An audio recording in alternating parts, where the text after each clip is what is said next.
Sometimes when an employee asks for a raise, it can feel as awkward as an episode of The Office. Rarely do you get a heads up about the conversation, and it's usually brought up when your brain doesn't have the capacity to provide a meaningful response. So what do you do when an employee asks for a raise?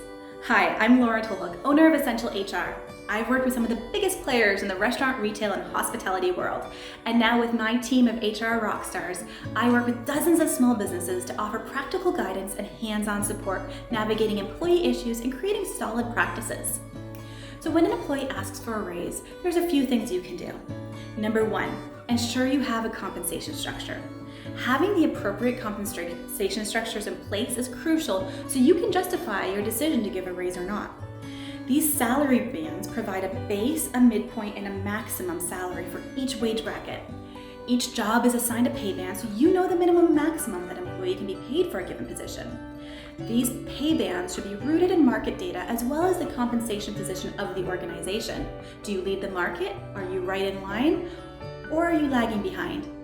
Pay bands also make it very objective for the employee so that they know what goes forward and what the maximum of their role can be.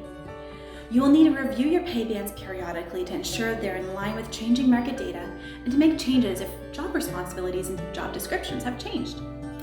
Number two, conduct an annual salary review. You will need to decide what your approach is to raises. Will you give a blanket cost of living wage increase, or are you trying to increase performance and performance reviews, or a mixture of both? Do you have a bonus or a profit sharing program to take into consideration? Align your rationale for pay increases with the compensation philosophy in order to keep a consistent approach. Number three, keep compensation methods fair. Above all else, make sure that whatever salary bands, salary review processes, or pay increases that you implement are fair.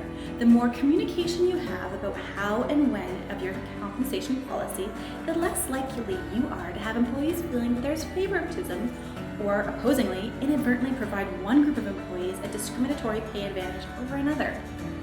If you would value the security of a team of HR rock stars in your corner and on your speed dial, who could also guide you through setting up a solid compensation system management approach, as well as look at the ever-changing world of employment legislation to make sure you are compliant, give us a call. We'd love to talk to you about the offers of support that we provide.